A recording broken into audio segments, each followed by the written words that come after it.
opportunity come up yesterday when someone backed out of the speeches. As many of you were just told, I'm working towards some goals this year. After today's speech, I will be one step closer. Today's presentation is going to help you organize your speeches better. Some of us sometimes have trouble with doing that. I know when I first started, that was one of my challenges. Who else shares that challenge with me? Yeah. It happens. I know that there are others who have a better chance of doing their speeches. They practice. Hopefully today I can share some of the tips that I have personally taken for myself. I enjoy teaching about how to create the speeches, how to organize your speeches. In fact, in the manual, we have so many new Toastmasters today. Your second speech has to do with organizing your speech. So take this as a supplement to your project that you're going to be doing. So let's get started. Usually when it comes to organizing your speech, you've got to come up with some methods, right? One of the methods that I like most has to do with telling everyone what you're going to tell them, then telling them, and then tell them what you've already told them. This kind of reminds me of that old adage of location, location, location, right? I find this most helpful when I'm in church, and I struggle with it mostly when I'm in church. When there's other people, when the minister comes up and he'll tell us, you know, there's something I'm going to tell you today, but I'm not going to tell you yet. Let me tell you my story first. And I'm like, what? So what I usually appreciate when I get the chance to speak in front of our congregation is I like to tell someone what scripture we're going to be looking at. That way it gives you time to turn the Bible, to look at the scripture we're going to be reading, and maybe you'll go ahead and read it before I get to the point. I like to pause there, and then I like to give my point about why I'm choosing this scripture, and I'll read it too. And then after that, I'll kind of surmise why I chose that scripture again. And this kind of falls in line with what we're going to be discussing here.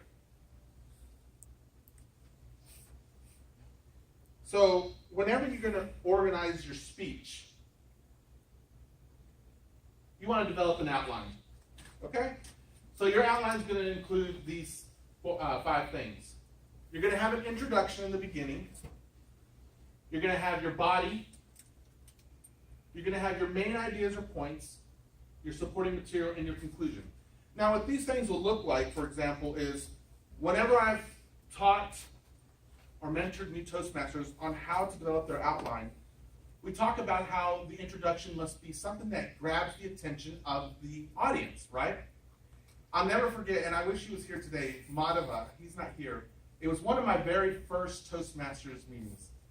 I don't know what project he was doing because I was still new to it. But I remember him standing over there. And then he just let out this great big roar at the beginning of the speech. And he was like, oh my gosh, you know.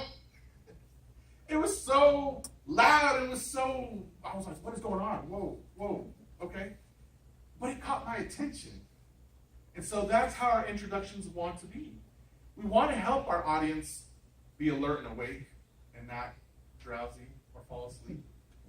And we do that because in the first 2 minutes of our speeches, we get the most attention from them. And that's kind of like the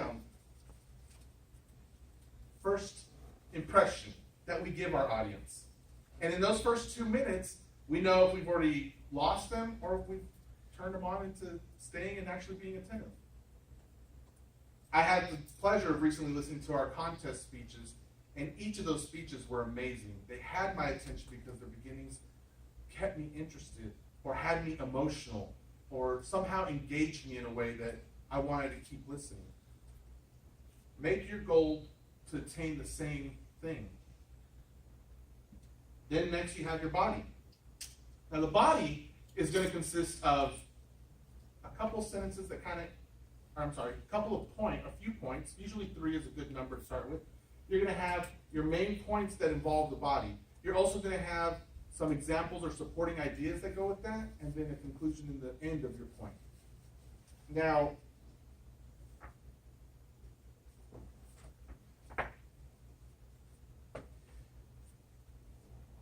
a lot of times we have trouble, we have the easiest time getting our body, our main ideas, and our supporting material. They're easily, we have an easy time putting those together. The challenges usually come in our conclusion and our introduction, and usually it's our introduction that has the most challenge for a lot of people. At least for me it did. So I want to look at some of the points in helping you filling out your outline. So the first thing we want to do is we're going to work kind of out of order when you create your outline, okay? A lot of times you think it's got to create your introduction first, and then your points or your body, and then your conclusion. A good tip to do is to list your key points first. So, for example, if we want to visualize this, think of an introduction as a paragraph at the top. Think of your 3 points in the middle, and then your conclusion on the bottom. What I would like for you to try to do when you're filling out your outline for that is begin with filling out the 3 main points in the middle first. Okay? Give me an idea of something that you guys want to talk about, so we can put some actual topics into this outline. What's something that someone's planning to do for their next speech? Cake. Cake. Thank you. Cake is good. So if we were going to talk about cake, we want to list 3 points that have to do with cake, right? What's one of the important things about cake? Taste. Okay. So then we would say one of our key points is dealing with taste. All right? After we arrange, what's another point? I want 3 points sold together. So we have taste, decoration, and time. So we have taste, decoration, and time. After you get the points that you want to do with your speech, the next thing you want to do is arrange them in order. So from you guys, what would taste, decoration, and time? What do you feel is the most important thing in there? Taste. Okay. What would be your second most important thing? Time. And then last important thing would be, I guess, the decoration. Okay. So taste, time, and decoration. After you've got them in order, the next thing you want to do is you want to expand on those points. Okay? So you want to make sure that if we're talking about taste, what would be some supporting points in your taste that you would want to tell your audience? Correct ingredients. It's delicious. What? Correct ingredients. Correct ingredients. Okay, that's good. Calories? That's a the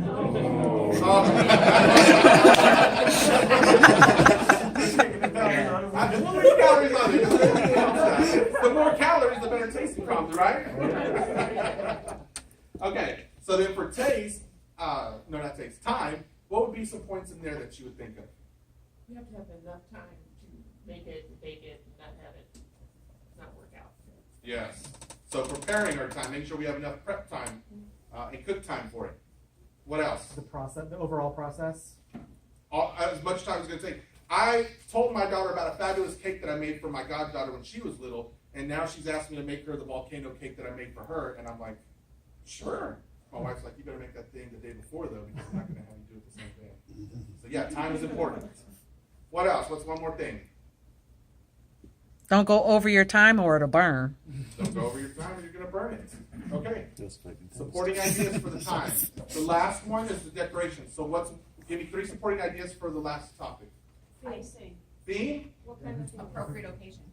Time, theme, occasion, and icing. Okay, so those are pretty easy.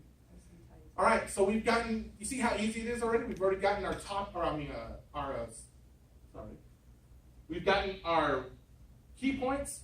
We've gotten our supporting ideas for each of those points.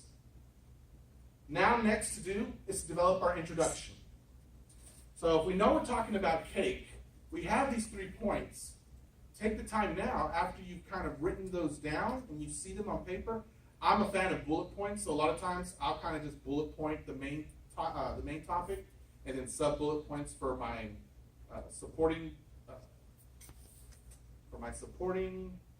want to say documentation, but it's State Farm coming out here. My supporting points for that. So I'd write those down. After those, then I want to go ahead and start with my introduction. Sometimes it's easy for me to kind of look at a document or anything and just kind of be like, oh, well, that's easy. So then maybe I can start going with that. How many times have we tried to develop a cake and then we realize how hard it is?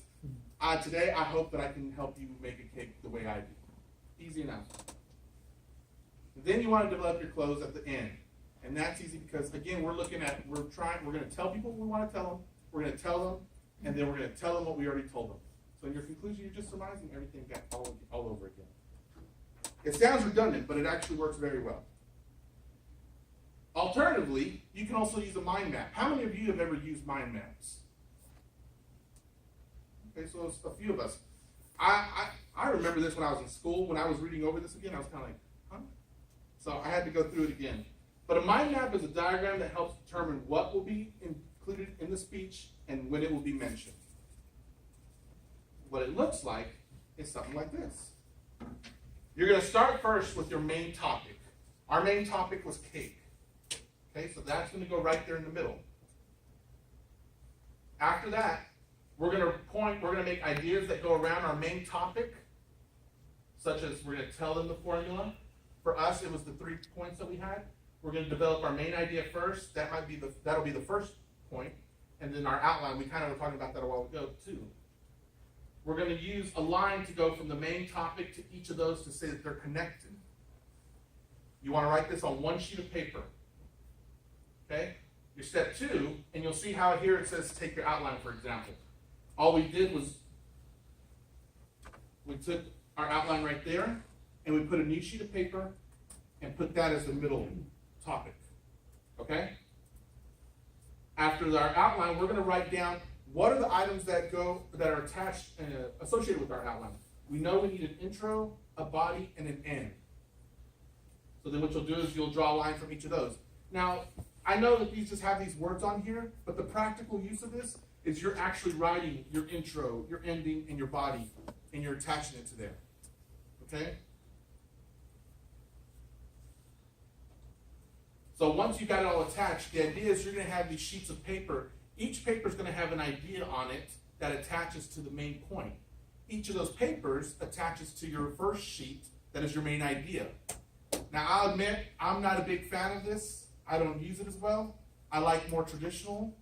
I go with the first outline method. And in our book, even in Project 2, like I mentioned, our Competent Communicator, it's going to walk you through a similar process, not this one, a similar process to the first one. But some of you may have an alternate way of thinking, might be better for you. I would suggest something like this. There's probably other ideas out there that our books don't cover that I personally don't know. In the end, you want to make sure that, well, I've already talked about that. If you have ideas or supporting documents or articles or anything else, that you're using a separate sheet of paper to write those on, and you're coding them with each of your points. So for example, if topic 1 has an article that you want to direct to, on that sheet of paper you would write like 1 on there, and then 2 for the next one and so forth. In the end, there's going to be different ways that you can come up with your speech. These are just examples. Ask your mentors if they have ways to help them out. I know I work with my mentees, and I tell them about how to use the outline. I like that. It works well. When I ventured away from that, I find that my speeches have been a little bit less enthusiastic. So I hope that after today's presentation, you've got a better idea and it helps you out. Thank you, Madam Toastmaster.